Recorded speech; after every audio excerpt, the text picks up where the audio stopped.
বিহুৰ আন্তৰিক শ্ৰদ্ধা আৰু শুভেচ্ছা জনালোঁ আৰু এই বছৰটো যাতে আমাৰ সকলোৰে কাৰণে আশাৰ বছৰ হয় তাকে আমি মনে মনে কামনা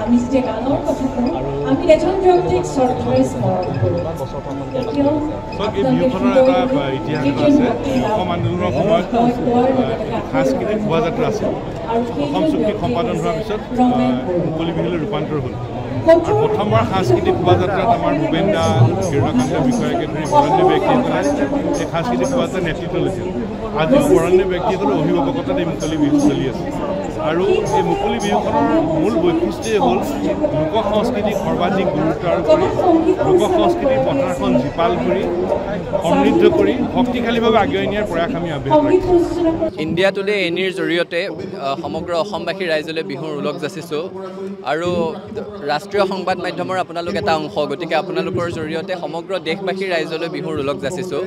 জজ ফিল্ডৰ এই ঐতিহাসিক বিহুখনৰ এক সুকীয়া পটভূমি আছে অসম আন্দোলনৰ সময়ত যেতিয়া ৰজাঘৰে সমদল বন্ধ কৰিছিলে সেইখিনি সময়ত সদৌ গুৱাহাটী ছাত্ৰ সন্থাৰ আহ্বানত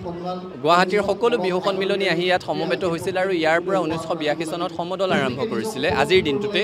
এই সমদলৰ সন্মুখত নেতৃত্ব লৈ গৈছিলে ডক্টৰ ভূপেন হাজৰিকা ক্ষীৰদা বিষয়াৰ দৰে বৰেণ্য ব্যক্তিসকলে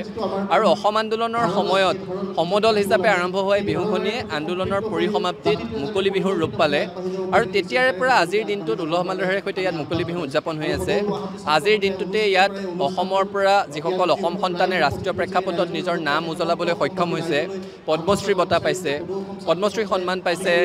ৰাষ্ট্ৰীয় চলচ্চিত্ৰ বঁটা পাইছে সাহিত্য একাডেমীৰ বিভিন্ন শিতানত বঁটা পাইছে তেখেতসকলক আমি ইয়াত আজি সম্বৰ্ধনা জ্ঞাপন কৰিম আৰু তাৰ সমান্তৰালভাৱে আমাৰ মাজৰ পৰা হেৰাই যোৱা স্বনামধন্য শিল্পীসকলৰ স্মৰণত ইয়াত অনুষ্ঠানৰ আয়োজন কৰা হ'ব শ্ৰদ্ধাঞ্জলি অনুষ্ঠানৰ আয়োজন কৰা হ'ব